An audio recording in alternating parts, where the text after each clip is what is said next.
ओम नमः सिद्धेभ्यः। ओम नमः सिद्धेभ्यः। ओम नमः सिद्धेभ्यः। मंगलम भगवान वीरो मंगलम गौतममुनि मंगलम कुंद कुंदाद्यो जैन धर्मोस्तु मंगलम सर्वमंगल मांगल्यम सर्वकल्याणकारकम प्रधानम सर्वधर्माणां जैनं जयतु शासनम जैनं जयतु शासनम सकल विभाव अभाव कर किया आत्मकल्याण परमानंद सुबोधमय नमो सिद्ध भगवान आत्म सिद्धि के मार्ग का जिसमें सुभग विधान उस समाधियुत तंत्र का करूं सुगम व्याख्यान।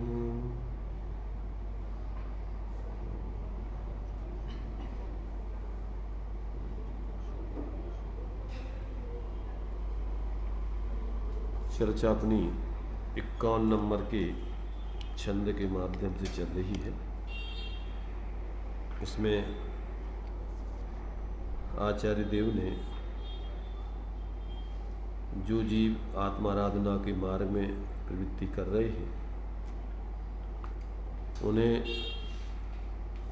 अपने उपयोग को अपने स्वरूप के अलावा आत्मा के अलावा अन्य बाहर में कहीं नहीं रोकना चाहिए, नहीं लगाना चाहिए। यदि कारणवशात बाहर में कभी उपयोग लगाना पड़े तो ज़्यादा समय तक वहाँ ना रुके। ये बात इसके पहले पन्ने इसमें पड़ी थी। अब ज्ञानी आत्मा में ही अपने उपयोग को लगाते हैं, बाहर नहीं लगाते हैं। उसका हेतु या कारण क्या है, तो उसका स्पष्टीकरण इस 51 नंबर के छंद में आचार्य देव ने दिया है। तो यहाँ कल इसका पन्ने श्लोक और टीका के माध्यम से भावार्थ और विशेषार्थ के माध्यम से कुछ चर्चा की थी। अब प्रवचन के माध्यम से इसमें विशेष स्पष्टीकरण चलता है। इसमें सबसे पहला बिंदु है अविकृत उपयोग बनाने के उपायभूत भावना का संकल्प। अविकृत उपयोग बनाने के उपायभूत भावना का संकल्प। क्या अर्थ होता है इसका? उपयोग हमारा मलिन न हो, निर्मल बना रहे, उसके लिए हमें क्या उपाय अपनाना चाहिए, उस उपाय के रूप में कैसी भावना हमें निरंतर करते रहना चाहिए, भाना चाहिए, वो बात यहाँ स्पष्ट कर रहे हैं। इंद्रियों के द्वारा जिसको मैं देखता हूँ वे मेरे कुछ नहीं है, और जब इंद्रियों को संयत करके अपने आप के अंतरंग में जो आत्मानंदमय ज्ञान प्रकाश को देखता हूँ वह मैं हूँ। यह जीव पर पदार्थों में अनासक्त होता हुआ आत्मज्ञान को ही बुद्धि में धारण कर सके, ऐसी कौन सी भावना है? यह बताना आवश्यक है, क्योंकि आत्मज्ञान से भिन्न अन्य कुछ बात बुद्धि में धारण न करनी चाहिए। जीवन चलाना है, गुजारा करना है, इस कारण कुछ अन्य कामों में फंसना पड़ता है, उसे भी करें, किंतु अन्य कार्य को बुद्धि में बहुत समय तक धारण ना करें। ऐसी स्थिति इस जीव में कैसे आ सकती है? उसके उपाय में यह भावना बताई गई है कि इन इंद्रियों के द्वारा मुझे जो कुछ दिखता है वह मेरा कुछ नहीं है। यहाँ पर मूल में देखिए, साधना के अपने लिए शास्त्रों में सामान्य से दो रूप आते हैं, एक गृहस्थ और एक मुनि दशा। उसी के लिए 6 ढाला में अपन ने साधक के 3 भाग कर दिए, एक अविरत दशा, एक देशवृत दशा, एक महाव्रत की दशा। इसके ऊपर जो है श्रेणी चढ़ते हैं तो फिर अपने उपयोग को अपने आत्मा में ही धारण किया जाता है, बाहर में फिर कोई काम नहीं। परंतु जब जिसको अंदर में अपने उस एकत्व भक्त आत्म तत्व का अनुभव हो गया है और उसको ही अपना सर्वस्व जान लिया है, मान लिया है, और उसी की आराधना करने का उसने संकल्प किया है, पर आत्म सामर्थ्य जिसकी अभी कमज़ोर है, इस मार्ग में जिसने कदम रखे हैं और अभी उतना उसको बल नहीं पैदा हुआ है, तो अभी अभ्यास के रूप में करता है, अभी कोई व्रत लेकर के वो स्वरूप की आराधना नहीं करता, वो अविरत दशा है। और जिसके जीवन में थोड़ी मजबूती आने लगती है तो फिर वो बाही से एक देश निवृत्ति करके अपनी सामर्थ्य प्रमाण और स्वरूप की साधना करता है, जिसको अपन शास्त्रों में 11 प्रतिमा के रूप में देखते हैं। इसके उपरांत जब उसका और अंदर से आत्मबल बढ़ता है तो फिर वो जो है संपूर्ण बाहर से संसार के कामों से निवृत्ति लेकर के और पूर्ण निवृत्ति के मार्ग को अपनाकर मुनि पद को अंगीकार करता है, सामान्य पद को अंगीकार करके और फिर उत्कृष्ट आराधना करता है।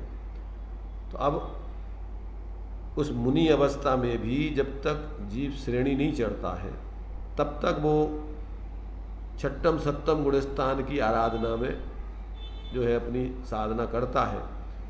तो उस 6ठम 7म गुणस्थान की जो उसकी आराधना चलती है, प्रमत्त और अप्रमत्त दशा, तो उसमें जो है प्रमत्त दशा में जो है वो जो शरीर की कुछ आवश्यक कार्य है जो 5 समितियों के माध्यम से शास्त्रों में लिपिबद्ध किए गए हैं, तो वो चलता है, भोजन आदि करता है, ईर्या भाषा बोलता है, आदान निक्षेपण, कुछ जो है अपने कमंडल पिछी शरीर आदि पुस्तक आदि को उठाता रखता है, और शरीर का जो है मलमूत्र आदि का क्षेपण व्योत्सर्ग आदि। तो ये जो है कार्य उसके लिए वर्तमान जीवन जीने के लिए आवश्यक होते। तो जितने उन कार्यों को करने के लिए आवश्यक है आत्माराधना में, उस शरीर को सहचरभूत जान करके उन कार्यों को करके और उसमें भी उन कार्यों को करते हुए भी उन कार्यों में आसक्ति पूर्वक ना करें, वो उसमें आसक्ति वसात करना पड़े तो अंदर में जो है उसके लिए शीघ्रता से उससे पृथक होकर के और अपने उपयोग को अपने सहज अपने स्वरूप की आराधना में लगावे। ऐसे मुनिराज के जीवन में, गृहस्थ अवस्था के जीवन में, अविरत दशा के जीवन में, चूँकि जिसको अपने स्वरूप का बोध हो जाता है, सम्यक दर्शन हो जाता है, ऐसा जीव जो है अपनी आत्मा को छोड़ के किंचित मात्र, एक परमाणु मात्र भी बाहर का अपना कुछ नहीं जानता मानता और अपनी उस आत्माराधना आत्माश्रित जीवन को ही अपना वास्तव में यथार्थ जीवन जानता है और इस पराश्रित जीवन को वास्तव में अपना यथार्थ जीवन नहीं जानता है। ये कर्म के उदय में जुड़ कर के जो कार्य किए जाते हैं, ये वास्तव में ये संसार का हेतु है, आकुलता रूप है, विभाव भाव है, और यही वास्तव में उसका संसार है। ऐसा वो जान करके जितना हो सकता है वो अपने उस सहज सामान्य चेतन स्वरूप को ही अपना सर्वस्व जानकर और अपनी दृष्टि, अपना ज्ञान और अपनी आचरण में जितनी सामर्थ्य है उतना अपने स्वरूप का अवलंबन करके जीता है, जो अपने लिए दिया है कि कीजिए शक्ति प्रमाण और शक्ति बिना श्रद्धा धरे। तो शक्ति प्रमाण तो वो अपने स्वरूप का आचरण करता ही है, आश्रय करता ही है, पर जितना कर नहीं पा रहा है तो उसकी श्रद्धा रख करके भावना भाता हुआ सजग रहते हुए इस जीवन में जीता है। तो ये यहाँ पर निरंतर जो है उसको ये भावना भाते रहने चाहिए कि जितना भी 5 इंद्रियों का जो अपन को पसारा है विषय है, ये अपना कुछ नहीं है, इसमें अपना कुछ नहीं है। अपना स्वरूप तो वास्तव में इससे पृथक ऐसा जो है ज्ञान आनंद स्वरूप, जानन देखन स्वरूप जो है अंतर में वो अलग है, ऐसा उसके लिए इन संसार के बाहर के इन कार्यों को अपने से भिन्न निरंतर भावना भाता रहे, इसमें मेरा कुछ नहीं है। क्योंकि ज़्यादातर लोग इस बाहर के ही संयोगों में ही उलझ करके अपनी ज़िंदगी पूरी करते। तो साधक के लिए बतलाया कि उसको अपने उपयोग को अविकृत बनाए रखने के लिए कौन सी भावना भाना, तो इस प्रकार से भावना भाना कि जो बाहर में 5 इंद्रियों का विषय है वो मेरे स्वरूप से पृथक है, वो अन्य है, भिन्न है, मेरा कुछ नहीं उसमें, ऐसा भाग करके और ऐसा अपने जीवन में। अब अपना क्या है, तो आगे जो है उसी के लिए उससे संबंधित और भी पॉइंट है। दृश्यमान पदार्थ की अहित रूपता भी जाने कि जो कुछ दृश्यमान पदार्थ की अहित रूपता क्या दिखता है इन इंद्रियों से? रूप, रस, गंध, स्पर्श का पिंड, उद्गल, अन्य कुछ नहीं दिखता। क्या दिखता है इन इंद्रियों से? अत्यंत भिन्न ये अचेतन पदार्थ। इन पदार्थों से न मेरे आत्मा को शांति होती है, न हित होता है, बल्कि इन पदार्थों में दृष्टि रहने से आत्मा विफल हो जाता है। आकुलता का स्थान है तो यह एक परिचित परिस्थान है। तो जो कुछ इन इंद्रियों से दिखता है वह मेरा कुछ नहीं है। भारी फसाव और अन्य काम करने के एवज में या धर्म के लिए बड़े यत्न करके उन कोशिशों के एवज में सर्वप्रथम यह तैयारी बनाए कि दृष्टि में यह बात विशद बनी रहे कि यह सब कुछ मेरा कुछ भी नहीं है।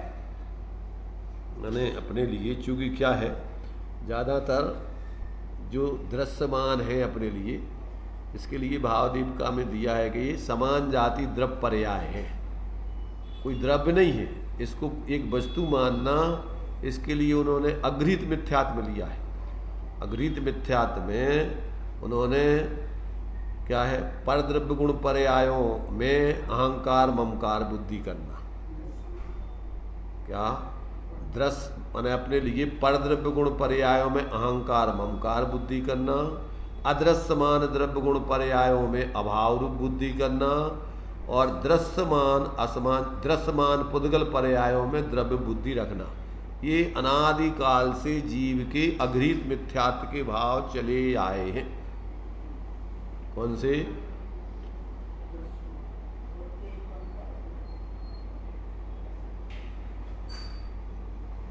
क्या कौन से भाव चले आए? पर द्रव्य गुण पर्यायों में अहंकार ममकार बुद्धि, और अदृश्यमान द्रव्य गुण पर्याय या पदार्थों में अभाव बुद्धि। किसने देखा है? कौन जानता है? किसने स्वर्ग देखा, किसने नरक देखा, किसने क्या देखा? और सूक्ष्म अंतर दूरवर्ती जितने पदार्थ हैं उनको नहीं मानना। तो ये जो है ये अगृहीत मिथ्यात्व के अंतर्गत, ये ज़्यादातर जीवों के सहज ही चलता रहता है। और दृश्यमान पुद्गल पर्यायों में द्रव्य बुद्धि, कोई भी जितना भी दिखाई दे रहा है कोई द्रव्य नहीं है, एक वस्तु नहीं है, इसको एक एक वस्तु के मानना। तो ये क्या है? ये विपरीत अभिप्राय जीव का है, अनादिकाल से चला आया। तो ये जो है इस प्रकार से सबसे पहले जिसको अपने उपयोग को अपने स्वरूप में ही जोड़ के रखना है, बाहर में नहीं उलझने देना है। तो जितने भी दृश्यमान अपने लिए जो कुछ भी है, ये सब स्पर्श रस गंध वर्ण मनता पुद्गला, उसमें अभी पुद्गल द्रव्य नहीं, ये बहुत स्थूल विभाव व्यंजन पर्याय पुद्गल की। तो इनमें ही अपन को ज़्यादातर जीव जो है बस मेरा अच्छा बुरा कल्पनाएं करता रहता है। तो कहते इनमें जो है जीव समझ करके इनमें मध्यस्थ रहे, एकत्व मत नहीं करे, स्वामत्व आदि नहीं करे, इनमें उपयोग को ज़्यादा नहीं अटकने देवे। मिथ्या दृष्टि का तो 24 घंटे यही केंद्र बिंदु है, स्वरूप का तो बोध ही नहीं है, उसको उस तरफ लक्ष्य नहीं जाता है।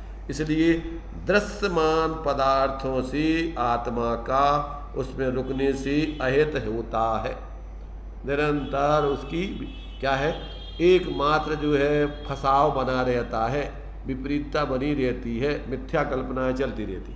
तो इस प्रकार से ये यहाँ पर अपन को ऐसा अपना यदि उपयोग को विशुद्ध बनाए रखना है तो उसके लिए अपन को दृश्यमान पदार्थों में अपनी अहित रूपता का विचार करे। अब कहते हैं अंट संट व्यामोह। अपन लोग में बोलते ना कि भैया इनको बहुत अंट संट काम है, तो कहते संट व्यामोह भैया कुछ भी है नहीं अपना, पर मानते जा रहे हैं कि मेरा सब कुछ है, और इस तरह से सब कुछ मानते जा रहे हैं कि मेरी दृष्टि में मानो ऐसी बात बसी है कि यह मेरे से छूटकर जाएगी कहाँ संपदा। जब तक जिएंगे तब तक भी रहेगी और शायद मरने पर भी साथ जाएगी, अथवा उन्हें इसकी कल्पना ही नहीं जगती कि मरने पर यह संपदा बिछुड़ जाएगी। जो कुछ इंद्रियों से दिखता है वह कुछ भी मेरा नहीं है। अनाप शनाप आ गई कोई चीज घर में, उसको ही मान लिया कि यह मेरा है, कुछ भी संबंध नहीं है। यदि यह जीव ना आता और कोई आता तो उसी को मान लेता यह मोही प्राणी की यह मेरा है, कोई भी परजीव मेरा नहीं है। अब ये जो है कह रहे हैं कि ये जीव का जो पर पदार्थों का मोह है ये बड़ा विचित्र है। जो चीज़ तुम्हारे सानिध्य में आ गई, संयोग में आ गई, उसमें ही तुम्हें अपनी कल्पना कर ली। आज जितना परिवार में जो जीव पैदा हो गए वे तुम अपने मान लिए, अगर इसके अलावा दूसरे होते तो उनको अपना मान लेते। ऐसे ही वस्तुएं बाजार में रखी हैं, उनमें अपना कुछ नहीं, अब अपने पास आ गई, अब अपनी हो गई। तो कहते ये जीव का विचित्र व्यामोह है, जबकि ये समझ रहा है अगर थोड़ा भी इसको धर्म का बोध हो कि भैया जीव अनंत जीव हैं, कहाँ कहाँ से वो कहाँ से अपने कर्म के उदय अनुसार भटक रहे हैं। अब वे तुम्हारा उनसे क्या संबंध है?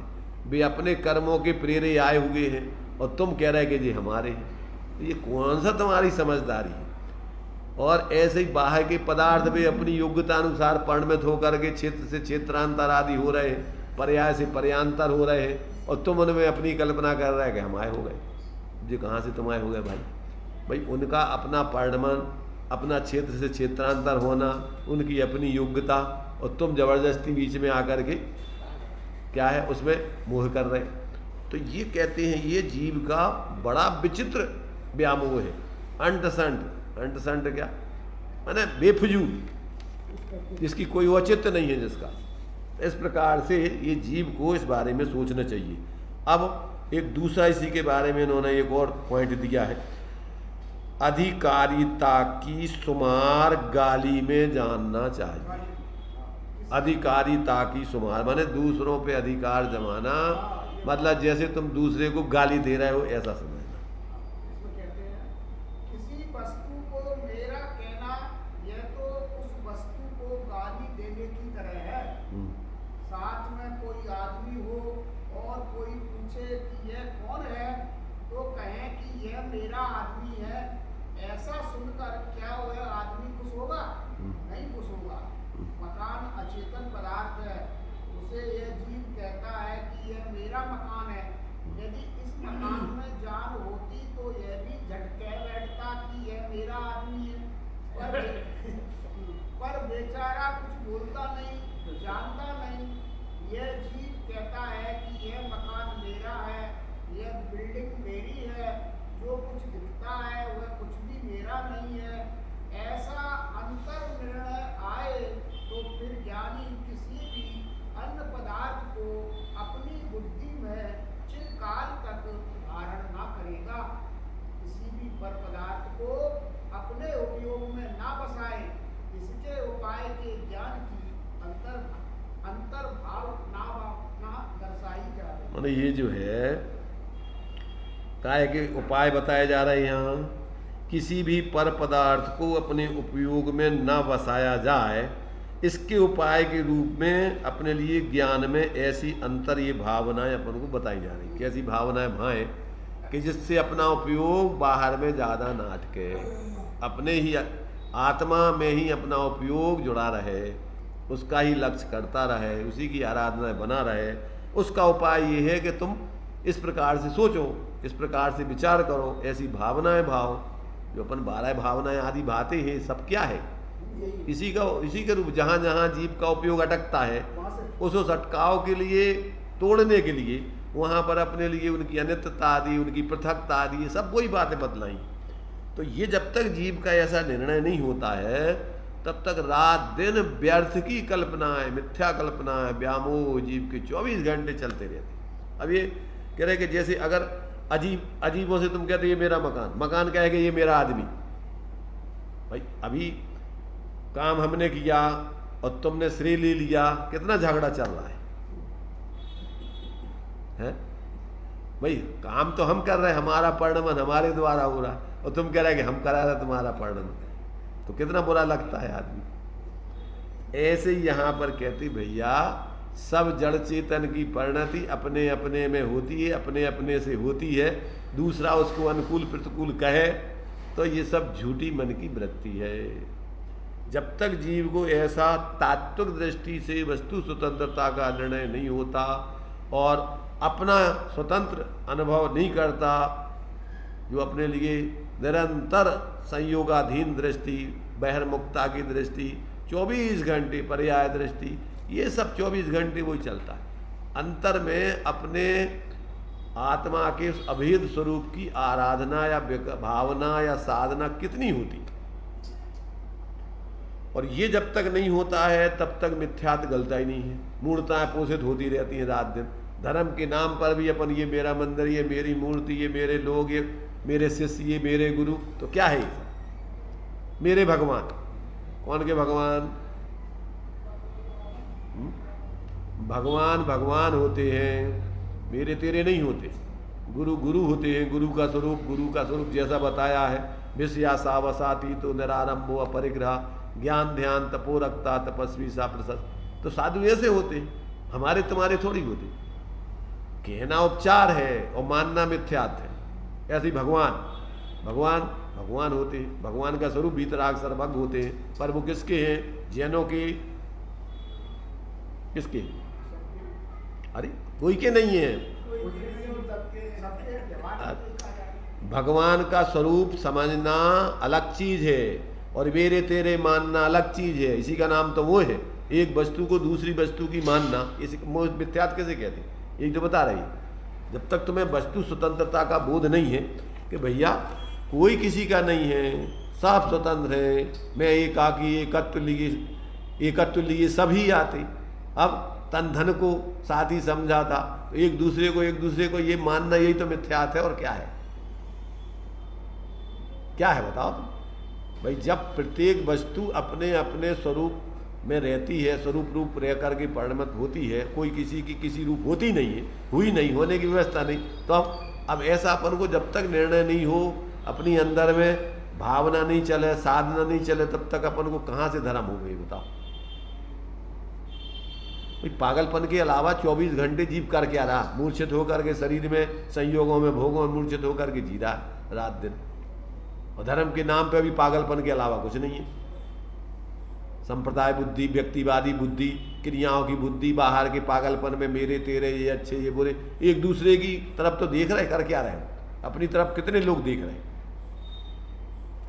इसलिए ये कह रहे कि भैया अगर तुम्हारे लिए अपने परिणामों को, उपयोग को अविकृत रखना है तो सबसे पहले इन भावनाओं को अपने जीवन में समाहित करो। क्या करो? कि अगर तुम दूसरों पे अधिकार जमाने की बात रखते हो तो दूसरों को गाली देने जैसा है, उसका अपमान करना है। किसी दूसरे को अपने अधिकार में मानना तो ये अपमान करने जैसा है उसका, और खुद का अपमान करना है तुम। देखो पुलिस वाले चोरों को पकड़े रहते हैं, उनको अपने अधिकार में रखते हैं, तो उस चोर के अधिकार उस चोर के अधीन भी पुलिस वाले हैं कि वो उनके अधीन है? जो दूसरों को अपने बस में रखता है वो दूसरे के बस में हो जाता है, उसको भी पराधीनता ग्रहण करना पड़ती है जब भाई दूसरों को बस में रख सकता है। तो मतलब दूसरे की तरफ अधिकार जमाना माने खुद पराधीन होना है परमार्थ से तो, और अपनी मूर्ता है ये सब। और जितना जितना अपन अब जितना जितना पर का स्वामित्व रखेंगे तो क्या होगा, ये कितनी ज्यादा पराधीनता है। अपन क्या मान रहे मूर्खता में, हम मालिक, इतनों की मालिक, इतनों के गुलाम नौकर। ये सोचो किसी फैक्ट्री में 100 नौकर काम कर रहे हैं, 1000 नौकर काम कर रहे हैं, तो उन नौकरों का तो एक एक ही मालिक है, एक एक की नौकरी करना है, और इसको कितनों की नौकरी करना है, कितनों की व्यवस्था बनाना है, कितनों की चिंता रखना है। ऐसे ये बाहर के परिग्रह कितना, इसलिए एक जहां लंगोटी की अगर चाय है तो वही दुख है, तो जिसके पास सारा परिग्रह में जिसको आकंठ डूबा हो उसकी क्या दशा है। इसलिए तो बताया कि ऐसा व्यक्ति, बहुत आराम परिग्रह वाला व्यक्ति 24 घंटे महापाप करता है, आर्त ध्यान चलते उसकी, और दुर्गति का पात्र होता है। तो ये जो है एक एक अपने लिए पॉइंट यहाँ पर इस रूप में दिया है कि व्यक्ति की पराधीनता दूर हो, स्वाधीनता का जीवन उसका चले, और कदाचित परिस्थिति बसात बाहर के कार्य करे तो वहाँ से शीघ्रता से अपने उपयोग को हटाकर अपने स्वरूप की आराधना में लगावे। अब कल्पना का क्लेश, कल्पना का क्लेश, भैया एक भी भाई को क्लेश है ही नहीं, किसी को नहीं है क्लेश, और मान रहे हैं कि सभी क्लेश है। केवल क्लेश का कारण यह है कि अट सट, हाँ वो अंट संट, अपन अंट संट बोला था ना, वो अट्ट सट बोले। कुछ का कुछ उद्गल में यह भाव भर रखा है कि यह मेरा है, जिसे मान लिया है कि यह मेरा है और वह पास रहा नहीं, उसका परिणाम उसके साथ है, वह वस्तु परिस्थिति बस, वह अपनी परिस्थिति बस, वह अपनी परिस्थिति बस बिछड़ेगा, विमुक्त होगा, भागेगा, उस समय वह क्लेश करता है। हाय मेरे हाथ अब नहीं रहा, हाय मेरे हाथ अब नहीं रहा, अथवा वर्तमान में पास भी नहीं है कुछ, पर कल्पना में मान लिया है कि यह मेरे संबंध वाला है, और ना पास हो तो ना आवे पास ही, ना आए पास तो कष्ट है, होता है कि यह अरे यह मेरा अब मेरे पास नहीं है, फिर किसको तुम बुद्धि में रमाते हो। देखो ये तो क्या है, सब अनुभूत चीजें हैं, कहाँ कहाँ अपन अधिकार जमाते हैं, कहाँ कहाँ अपन ने संविदा ही कर दी है। मैंने अपन ने जो है क्या कर लिया, भैया जी इतो सामान हमें चाहे, इतो हमने तुम्हारा सौदा होता ना, सौदा क्या बाजार क्या बोलते उसको, सौदा बाजार नहीं, ये अब आजकल बातों में सोनो खरीद लो, चांदी खरीद लो, क्या बोलते उसको, वायदा व्यापार, वायदा कर लिया, समझ रहे ना। अब वो जो है श्रीमती जी से वो उसका भाई जो है वायदा कर गया रत्नों का, अब उसको पता ही नहीं है कि रत्नों की कीमतें बढ़ गई, वो सस्ते में वायदा कर गया, लिख गया एग्रीमेंट। श्रीमती जी को पता पड़ गया, जानकारी थी कि ये जो है इसको पता नहीं है और ये इसका तो दिवाला निकल जाएगा, तो उन्होंने जो है रत्न अलग रख दिए, वो पर्चा भी अलग रख दिया। और जब वो घर गया तो भाई ने कहा कि भाई तुम क्या रत्न सौदा करे आए, का हाँ करे आए, किस रेट में, उन्होंने किस रेट में, अरे इस रेट में तो वो तो कीमतें बहुत बढ़ गई और तुमने इस रेट पे कर दिया, अब कहाँ से देंगे अपन, अपना तो दिवाला ही निकल जाएगा। अब वायदा कर दिया तो अब भाई दुकानदार पलटना तो योग्य नहीं है, सारा व्यापार विश्वास पे ही चल रहा है, और विश्वास अगर तुम्हारा उठ जाए तो फिर तो दुकान ही नहीं चले। फिर भी उन्होंने कहा भैया देखो जाके चर्चा करके थोड़ा उनसे कहो, अगर मान जाए तो ठीक है। वो तो पहले से उनको पता था कि ये आदमी जो है इसको पता नहीं है, तो उन्होंने जो है वो कहते देखो भैया अब तुम इसलिए परेशान हो रहे हो कि जो तुमने लिख दिया है रुक्का, उन्होंने उसके सामने फाड़ दिया, ये तुम्हारा रुक्का रखा और ये तुम्हारे रत्न रखे, ले जाओ। श्रीमत जो है किसी का खून नहीं पी सकता है, ज़बरदस्ती मैंने उसके प्राण पीड़ित करके हमें क्या करना उस आएगा। तो कहने का मतलब अपन इन बाहर के इन सारे संकल्प विकल्पों में ही तो उलझ रहे हैं 24 घंटे। अपने पास सामान रखा हुआ है, मूल्य अपन ने काल्पनिक बना रखे, अचेतन पदार्थों का कोई मूल्य नहीं है। जो अपन ने आंक रखा है कि सोना 1 लाख रुपया तोला, फलानी चीज़ इतने तोला, ये कोई उसका अपने आप में मूल्य नहीं है। उसके भाव तो स्पर्श रस गंध वर्ण आदि पुद्गल के भाव तो वो है, उसके भाव ये नहीं है 1 लाख रुपये तोला 2 लाख रुपये तोला। तो ये तो अपनी काल्पनिक एक लौकिक व्यवस्था बना रखी है। अब इस काल्पनिक लौकिक व्यवस्था में इतने उलझ गए कि रात दिन दिमाग में वही भरा हुआ है, और आर्थ रोध ध्यान अंदर में क्या है, हिंसा नंदी, मृषा नंदी, चौरिया नंदी, परिग्रह नंदी, 24 घंटे ऐसे आर्थ रोध ध्यान चलते रहते टाइम में।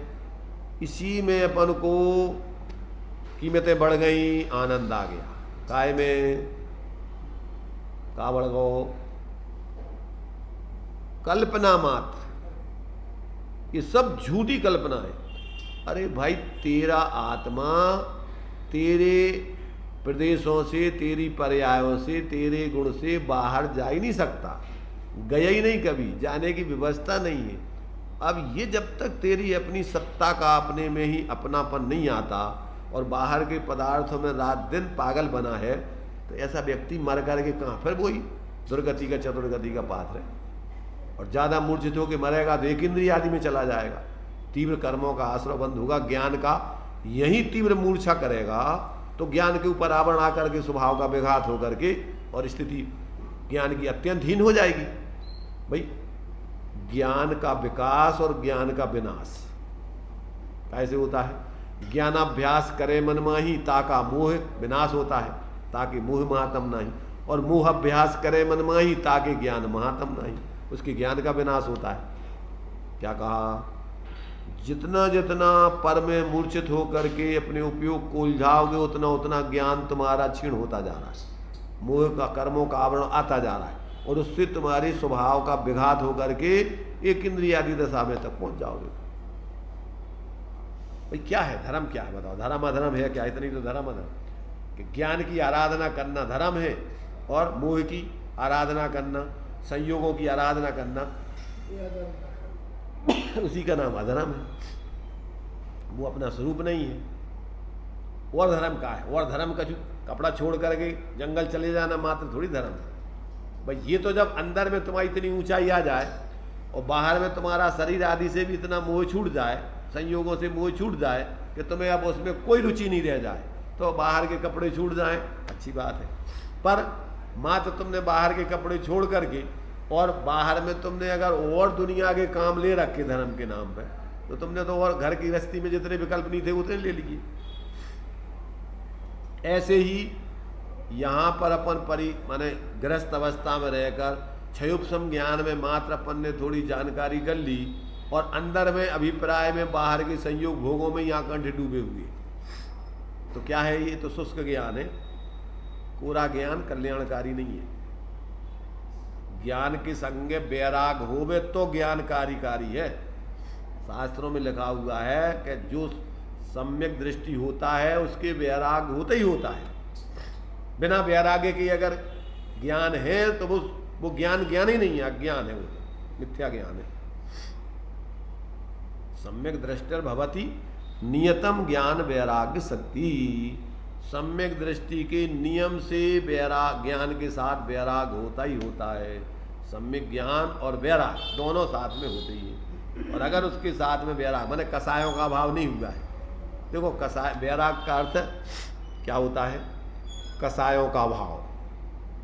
कसायों का भाव सम्यक दृष्टि के कम से कम अनंतानमंदी कसाय का भाव होगा, आगे होगा तो अप्रत्यख्यान का होगा, और आगे होगा सम्यक दृष्टि तो 3 चौकड़ी कसाय का भाव होगा, और आगे चढ़ जाए तो सब कसायों का भाव हो जाए। पर बिना कसायों के अभाव के कोई कहे कि हम सम्यक दृष्टि हो गए, कभी 3 काल में संभव नहीं। जिसको आत्मबोध हो जाता है उसको अनंत पर पदार्थों में एकत्व ममत्वपना टूट जाता है, छूट जाता है। अब बाहर में वो अभी निर्वृत्ति नहीं कर पा रहा हो, कितनी कर पा रहा हो एक अलग चीज है, पर ज्ञान में और आचरण में यथा योग उसकी उस प्रकार की अनंतानमंदी कसाय के अभाव अगर हुआ है तो राज विरुद्ध, लोक विरुद्ध, धर्म विरुद्ध कार्य उसके कभी नहीं हो सकते। अगर हो रहे हैं तो समझ लेना कि उसको अभी बोध आत्मबोध नहीं है, सम्यक्त नहीं। क्यों? कि अनंत आनंदी कसाय की तीव्र, देखो राज विरुद्ध, लोक विरुद्ध, धर्म विरुद्ध कार्य नहीं हो रहे हैं, वो भी मिथ्या दृष्टि रह सकता है। द्रव्यलिंगी साधु अनंत बार हो जाते, 9 ग्रीवेक तक जा सकते। पर जिसके जीवन में अभी राज विरुद्ध, लोक विरुद्ध, धर्म विरुद्ध कार्य चल रहे हैं, तो उसके जीवन में तो नियम से अभी अनंत आनंदी कसाय चल रही है। तीव्र तीव्र अनंत आनंदी का उदय चल रहा है। जब मंद अनंत आनंदी के उदय में बाहर के पंच महाव्रत आदि धारण कर लेता है और फिर भी आत्मबोध नहीं होता, तो जिसके जीवन में अभी तीव्र विपरीतताएं चल रही हो, तो उसको तो पूछने की जरूरत ही नहीं है। इसलिए यहाँ पर आचार्य कह रहे हैं कि भैया ये तो कल्पना मात्र, वास्तव में तो तेरा पर पदार्थ तो हो ही नहीं सकता है, सिर्फ दिमाग में ही तेरी कल्पनाएं चलती हैं। ये तो ये मिथ्या कल्पनाओं का क्लेश है और तो कुछ है नहीं। तो इस प्रकार से ये तेरा झूठा, अब बेहुदा व्यामोह, बेहुदा व्यामोह चेतन पदार्थों से कुछ मोही जनों का राग हो जाना, उसमें इतना बेहुदा व्यामोह नहीं है जितना कि इन जड़ पुद्गल पदार्थों में, कंकड़ों में, ढेलों में, वैभव में यह बुद्धि हो जाना कि यह मेरा है। उनमें राग हो जाना, प्यार हो जाना, यह अधिक मूलता की बात है। ये दूसरे जीव तो हम आपकी तरह कुछ चेष्टा करते हैं, कुछ बात करते हैं, चेतन है, उनका आकर्षण होता है, हमारी ही तरह जानन देखन हाल वाले हैं। राग हो गया उनमें, पर से धन मकान वैभव, राग हो गया उनमें, पर अलग अलग है। पर ये धन मकान वैभव होना, सोना चांदी, ये सब पूर्ण चेतन है। माने जिनमें राग हो गए, चलो वे तो चेतन है, पर ये जो धन मकान वैभव सोना चांदी हीरा मोती आदि, ये तो सब अचेतन है। उनकी ओर से, इनकी ओर से कुछ जवाब भी नहीं मिलता है, संकेत भी नहीं होता, और वह केवल अपनी ओर से उनकी ओर झुका जा रहा है। उनमें ही आकर्षित होना, यह तो व्यामोह है। व्यामोह नहीं, महाव्यामोह है।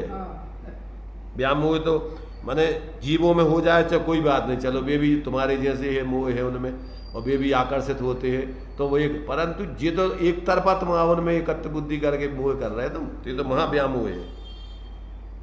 जो कुछ हम इंद्रियों से देखते हैं वे मेरे हैं ही नहीं, फिर मैं अपने उपयोग में किसको बसाए रहूं। बस ये जो है माने एक एक चीज का अपने लिए अनेक अनेक दृष्टिकोणों से स्पष्टीकरण कर रहा है कि भैया जीवों में चलो तुम्हारा होगा अगर तो समझ में आउट है कि उनमें भी चेतन तुम्हारे जैसा है, वो भी तो पर इन अजीबों में तो एक तरफा तुम्हारा जो मोह चल रहा है, वे तो कुछ जानते ही नहीं है, जबरदस्ती तुम कह रहे जी हमारे, और उनमें मोह रख के 24 घंटे उनको उनमें तुम अपने उपयोग को भूल जाए हो।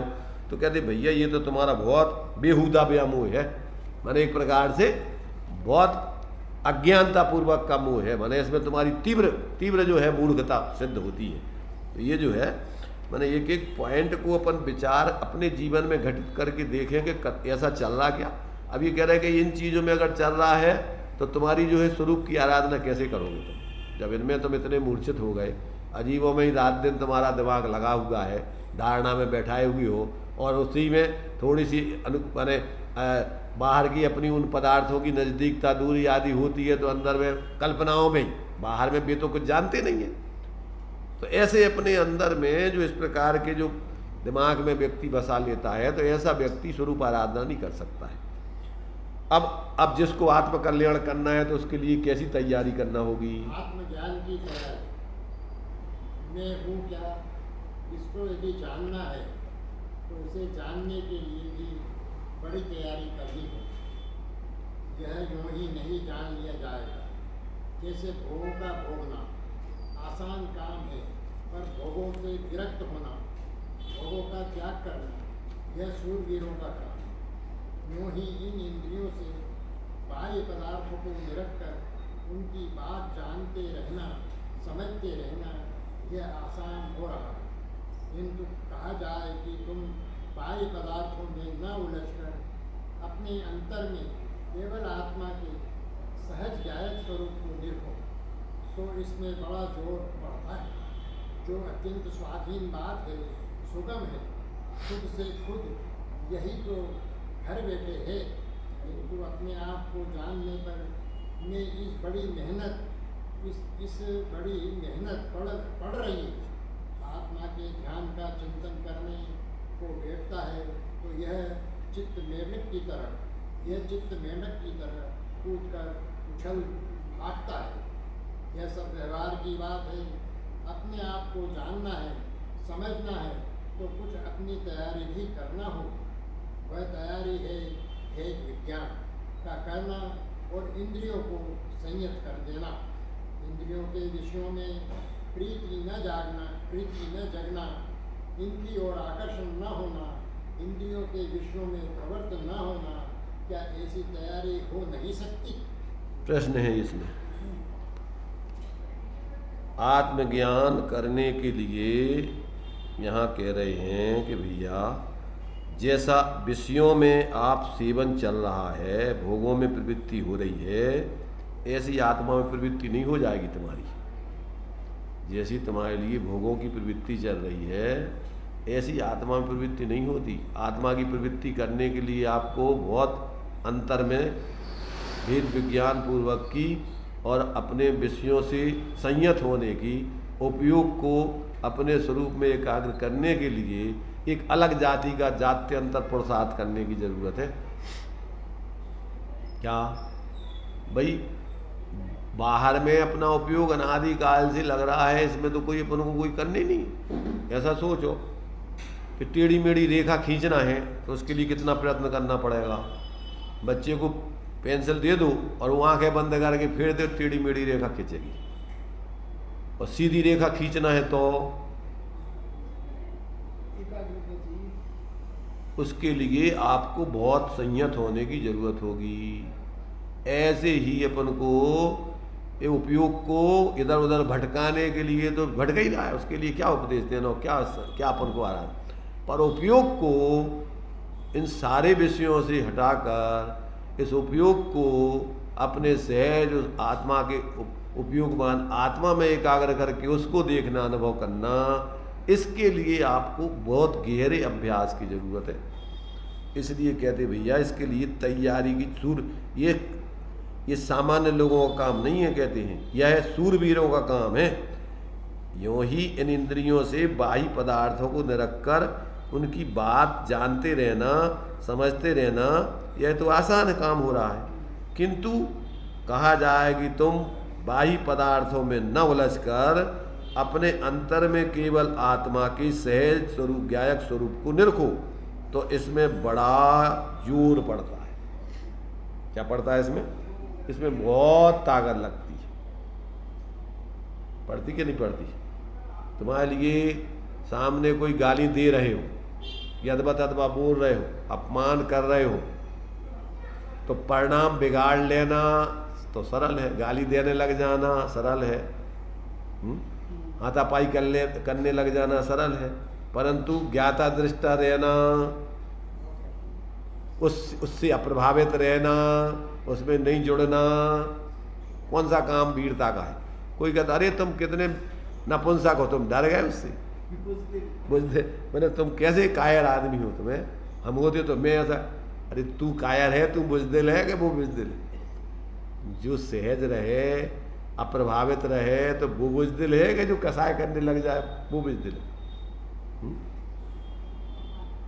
तो ये यहाँ पर कहते भैया समझो, जो अत्यंत स्वाधीन बात है, सुगम है, खुद के खुद यह ही तो घरे बैठी हैं, किंतु अपने आप को जानने भर में इसे बड़ी मेहनत पड़ रही है। आत्मा के ध्यान या चिंतन करने को बैठता है तो यह चित्त मेढक की तरह इधर उधर उछलने कूदने लगता है। शांति से बैठते हैं ना तो कहाँ कहाँ की यादें आने लगती हैं, कहाँ कहाँ उपयोग भटकने लगता है। तो ये कह रहे कि भैया ये देखो, यह सब माने अपन व्यवहार में आपको ये बात बताई जा रही है। अपने आप को जानना है, समझना है, तो कुछ अपनी तैयारी भी करना होगी। वह तैयारी है भेद विज्ञान की और इंद्रियों को संयत करने की। इंद्रियों के विषयों में प्रीति छोड़ने की, इनकी ओर आकर्षण न होने की, इंद्रिय के विषयों में प्रवृत्ति न करने की। क्या इस प्रकार से जीव ऐसी अपने अंतरंग में अभ्यास करके स्वरूप की आराधना कर सकता है कि नहीं कर सकता है? अब उसके लिए आपको बहुत क्या है सावधानी, अनादिकाल के कुसंस्कार है। तो अब क्या है कि उपयोग इधर उधर भटकाने में शांति में कहते भैया वहाँ मन नहीं लगता, मन नहीं लगता। भैया मन कहाँ लगता है तेरा, ये तो बता, किधर लगता है? जिधर लगता है अपने से पूछ के वहाँ क्यों लगता है, उधर तेरा क्या है? जहाँ तेरा मन लगता है तो उधर तेरा है क्या जिसमें तेरा मन लगता है? नहीं पूछ सकता है, वो तो आदत पड़ गई ना। जिसको व्यसन की आदत पड़ जाए तो वो तो उसको चाहिए, फिर लाभ हानि उसको कुछ मतलब नहीं उससे, उसको तो तत्काल उसमें बस उसको चाहिए। तो ये जो है यहाँ पर कह रहे भैया, जब तक जीव को इस प्रकार से अपनी सावधानी ज्ञान में वेद विज्ञान की इस प्रकार से जब तक अपने से पृथक पर पदार्थों में इस प्रकार का निर्णय करके और अपने स्वरूप की उसको रुचि और रस महिमा नहीं आए और बाहर के विषयों से विरक्तता का अभ्यास नहीं करे, तब तक उसके लिए स्वरूप बोध नहीं हो सकता। अनेकों बार जीव घर परिवार छोड़ देता है, फिर भी बाहर में दूसरे कामों में लग जाता है, पर काम रहित होना, निष्काम होना, ये बहुत बड़ी बात है। तो इसलिए यहाँ कह रहे कि अपन को ये संयमित होने के लिए जरूरत है। तो ये भेद आत्मज्ञान की तैयारी, भेद विज्ञान और संयम। अब इंद्रिय संयम में क्या करना है, तो उसके लिए खुलासा देखिए। देखो, भोजन करने का रस, स्वाद लेने का काम इस समय आप सबके बंद हैं। कल्पना तक भी नहीं जग रही है कि मुझे खाना है। जैसे कि इतर लोग जो रात्रि को खाते हैं, उन्हें इस समय भी संस्कार बना होगा, या तो खाकर आए होंगे, अब रात को सो उसका मौज मान रहे होंगे, थोड़ा पेट पर हाथ फेर रहे होंगे, कमीज के भीतर हाथ रखकर कुछ ना कुछ वासना संस्कार जरूर उस ओर होगा, और ना खाया होगा तो चित्त में होगा कि अब जाकर उन रोटियों को खाएंगे। कुछ चित्त व्यग्र होगा, पर जिनका रात्रि भोजन त्याग है उनके कल्पना तक भी नहीं ना हो रही होगी, ना हो रही होगी। हाँ, उनकी रचना इंद्रिय संयत हो गई अथवा नहीं। इस समय आपकी यह रचना इंद्रिय संयत है। जब तक इस समय यह रचना इंद्रिय संयत है, तो क्या अन्य इंद्रियों को संयत नहीं किया जा सकता? उन आंखों से क्या देखना, दिख जाए तो दिख जाए, किंतु क्या प्रयत्न करें कि उसमें राग ना हो और फसाव ना हो। जो भी चीजें दिखेंगी उनमें कुछ तो थोड़ी अचेतन है, कुछ तो पुद्गल है, उनकी तो ऐसी दशाएं हैं, उनका क्या निर्णय? इसमें देखिए, अपन को चूंकि जैन कुल में आते हैं, जन्म से ही ये संस्कार मिलते हैं। भैया रात्रि भोजन नहीं करने चाहिए, पानी छान के पीने चाहिए, देव दर्शन करने चाहिए, बिना दर्शन के भोजन नहीं करने चाहिए। तो कम से कम व्यक्ति को उतना उस जाति के संयम, उसके भले ही अभी तत्व ज्ञान पूर्वक नहीं है, परंतु उसको वो अभ्यास होता है कि नहीं। पहले जैन कुल में पैदा होने वाले को ये सब चीज़ें सहज ही होती थी। बच्चों के लिए नहीं, रात्रि में नहीं खाना पड़ा, बहुत जीव होते, हिंसा होती, भैया अपन नहीं खाते। तो अब उस जाति के उनके लिए जो 24 घंटे रात दिन भगते रहते हैं, जिनका कोई संयम नहीं है, जिनका कोई नियम नहीं है, तो रात दिन 24 घंटे उनका उपयोग खाने पीने में ही लगा रहता है।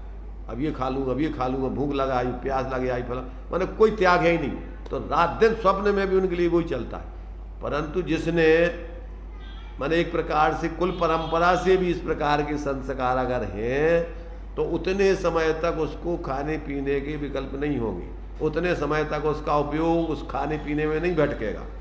अब तत्व ज्ञान पूर्वक हो तो फिर कहने ही बात, कहने क्या है फिर अपने लिए कि वास्तव में ये खाना पीना तो शरीर का है, अपना तो है नहीं। जीव तो खाने का भाव मात्र करता है, और अगर तत्व ज्ञान हो गया तो फिर वो शरीर के लिए संयम के लिए देता है। फिर उसमें 5 इंद्रियों के विषय भोग पूर्वक तो उसको सेवन करता नहीं कि मजा आ कि मजा नहीं आओ, कि अच्छा नहीं है। अच्छा बुरा क्या है? अच्छा बुरा तो तेरा राग है, द्वेष है। तो ये जब तक जीव को ऐसा तत्व ज्ञान पूर्वक पर पदार्थ आदि का ऐसा भेद विज्ञान करके अपने बाहर के पदार्थों से अनावश्यक संयम परिग्रह आदि 5, जैसे मान लीजिए श्रावक के लिए 5 अणुव्रत है, तो अनाप शनाप अपन को जरूरत नहीं है। अब अपना 24 घंटे उपयोग नौकरी हम माली करने में लगे हुए, हम बैठे हुए हैं दुकान पर, काय के लिए, किसके लिए?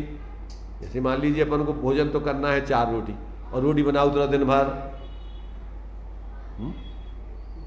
क्या करोगे? अब क्या करोगे? तो बताओ रोटियों का पागलपन है कि समझदारी? ऐसे ही तुम्हें जीवन में कितनी जरूरत है, अब नौकरी कर रहे, लगे रहो, रात दिन लगे रहो, बुद्धि खराब हो गई तुम्हारी। अरे किसके लिए बना रहे भाई, किसके लिए? तुम्हारा जीवन में तुम्हें कितना चाहिए? तो ये अपन को जन्म से ही जो अपन को श्रावक के जो संस्कार दिए जाते थे, आज वर्तमान में उन सबका जब लोप हो रहा है, तो आज जैनों की भी वही दशा हो रही जो अन्य लोगों की है सबकी। आज मर्यादाएं खत्म है, जात पात खत्म है, पढ़ाई में जो है सब खत्म हो गया। अब किसी के संगे कुगुरु कुदेव कुधर्म आदि का सेवन हो रहा है, कुछ भी पता नहीं है। अरे जन्म से ही अपन को कम से कम यदि अपन व्यवहारिक धर्म में अगर जन्म से ही अगर चलें तो कितनी जीव की सुरक्षा हो जाती है, कितने पापों से बच जाता है, कितना अनर्थ से बच जाता है। परंतु अब वो सोचता है अरे ये तो रूढ़िवादी लोग हैं, परंपराएं है, ये तो कुछ नहीं है, सब मॉडर्न जीवन, ये तो अपन को ऐसा नहीं जी रहे, तुम्हारी बुद्धि खराब है। अरे तो ये आचार्यों ने, ज्ञानियों ने बड़े वैज्ञानिक तरीके से ये सब बातें बनाई थी। जीव का कितना भला उसमें करने के लिए उनने ये सब संस्कार डालने की बात रखी थी। अब आज सारा भ्रष्टाचार फैल गया, पूरी दुर्दशा है। पहले इतने बड़े बड़े परिवार होते थे, सहज आनंद से जीते थे, एक कमाता था, पूरे परिवार खाता था, एक दूसरे के आदर करते थे, एक दूसरे के सुख दुख में साथ देते थे। आज 2 पति पत्नी साथ नहीं रह पा रहे, दोनों कमा रहे और व्यवस्था पूरी नहीं हो पा रही। क्यों? इतना अनाप शनाप भौतिकता की चकाचौंध में उलझ गए, पागलपन में शुद्धता से बना के खाई नहीं पा रहे, बाजार में जाकर के ले आओ, बाजार का खाओ। तो ये जो है जैन धर्म में जो निश्चय व्यवहार का निरूपण किया गया है, वो आत्मा के परम हित के लिए था। तात्विक दृष्टि से जब वस्तु स्वतंत्रता का ज्ञान हो गया, तो अपन को फिर बाह्य निमित्तों में कितना अपन को परिवर्तन करना, किन किन चीज़ों की जरूरत है, कितनी जरूरत है, कुछ भी पता नहीं। इसलिए आचार्य कहते हैं भैया कि वास्तव में तात्विक दृष्टि से एक द्रव्य का दूसरे द्रव्य से कोई संबंध नहीं, पर परिणामों की शुद्धि के लिए जिन पदार्थों से, जिन निमित्तों से परिणाम बिगड़ते हैं, उन पदार्थों का, उन निमित्तों का त्याग करना चाहिए। ये क्या है? ये तत्व तीर्थ का सुमेल है। सूक्ष्मापि ना खलु हिंसा परवस्तु निबंधना कृता भवति पुंसा, हिंसा तन निर्वृत्ति परिणाम विशुद्ध तदपि कार्या। वास्तव में एक द्रव्य का दूसरे द्रव्य से, परमार्थ से कोई संबंध नहीं है, कोई पर से हिंसा आदि नहीं होती। फिर भी जिन निमित्तों से, जिन बाहर के संयोगों से अपने परिणाम बिगड़ते हैं, उन परिणामों की शुद्धि के लिए क्या करना चाहिए? क्या करना चाहिए? व्यवहार का विवेक रखना चाहिए। क्या? सूक्ष्मापि ना खलु हिंसा परवस्तु निबंधना कृता भवति पुंसा, हिंसायतन निर्वृत्ति परिणाम विशुद्ध तदपि कार्या।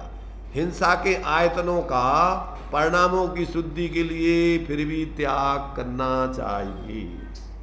ये सब क्या है? अपन को 5 पाप आदि, ये सब बाहर का खान पान, अपना रहन सहन, ये सब क्या है? ये सब विवेक, ये अपन को परिणामों की शुद्धि के लिए तो है। अब इसमें कहोगे अरे इसमें क्या है, ये तो सब शरीर की क्रिया है, जड़ की क्रिया है। तो जड़ की क्रिया बिना परिणामों की होती है? छद्मस्तों की। इसलिए जब तक व्यक्ति को इस प्रकार से विवेक नहीं होगा, तब तक उसके जीवन में न तो सही भावनाएं होती हैं, न स्वरूप की आराधना होती है। एकमात्र जो है अपने जीवन को अनादिकाल से बर्बाद करता आया है, चतुर्गति का पात्र बनाया है। और अगर जैन कुल में आकर के भी अगर उसने इस कार्य नहीं किया, तो फिर इस जैन कुल का पाना तुम्हारे लिए कोई महत्व का नहीं है, मायने का नहीं। इसलिए यहाँ पर इन सब बातों को अपन को आचार्य देव कह रहे हैं कि जो अगर उपयोग को अपने लिए अपने स्वरूप से बाहर नहीं ले जाना है, लगाना है, अपने स्वरूप में ही लगाना है, तो आपको इस प्रकार की कुछ चीज़ें हैं कि जो आपको अपने जीवन में अपनाना चाहिए, तभी जा कर के आप अपनी आत्मा का हित कर पाएंगे। और अगर इन चीज़ों को नहीं अपनाओगे तो जो दुर्दशा अनादिकाल से जीव की चल रही है वो चलेगी, उसको कोई रोकने में समर्थ नहीं। तो इस प्रकार से बहुत सारे पॉइंट बना के इन्होंने और इस श्लोक के अर्थ को जीवन उपयोगी अपने जीवन पर घटित करते हुए समझाने का प्रयत्न किया है। और जिनके लिए अपना हित करना है इनको गंभीरता से सुने, समझें और जीवन में प्रयोग करके और अपना आत्मा का हित करें। अभी अपना टाइम हो गया।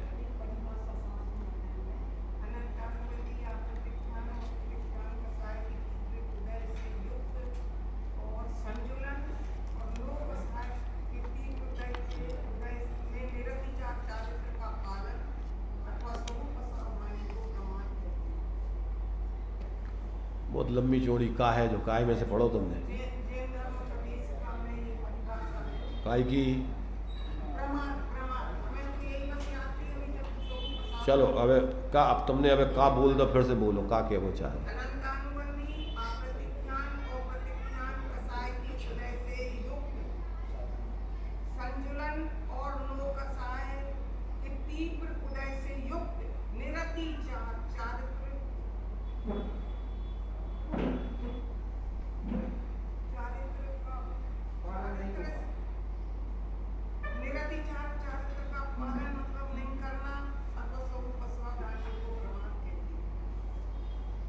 देखो ये मुनि राजों की अपेक्षा इन्होंने दिया है। छठवें गुण स्थान में जो प्रमत्त दशा बतलाई है, संजुनन कसाय की और नो कसाय की तीव्रता में जो इस प्रकार का जो प्रमाद होता है, उसके लिए यहाँ पर ये इन्होंने जो परिभाषा घटित की कि अनंतानबंदी के अभाव में, अप्रत्यख्यान के अभाव में और प्रत्यख्यान के अभाव में। जो नो कसाय और संजुनन कसाय की तीव्रदय में जो सावधानी नहीं बरती जाती है उसका नाम प्रमाद है। तो ये प्रमत्त गुणस्थान की परिभाषा है सर। छठवें गुणस्थान में जो संजलन कसाय की तीव्रता में और नो कसाय की तीव्रता में जो बाह्य असावधानी वृत्तादि में होती है स्वरूप की, वो उसका नाम यहाँ प्रमाद संज्ञा दी। तो ये छठवें गुणस्थान की परिभाषा है, मुनिराजों की भूमिका वाली। चलिए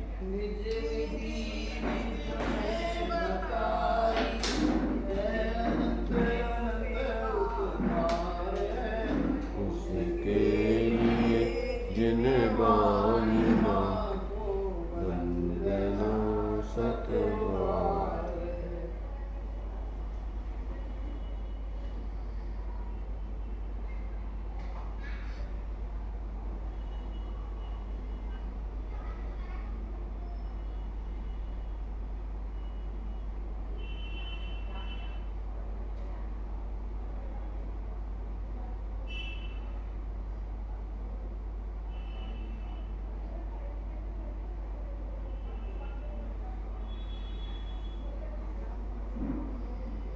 द्वादशांग निर्माणी माता पंच परमेष्टि।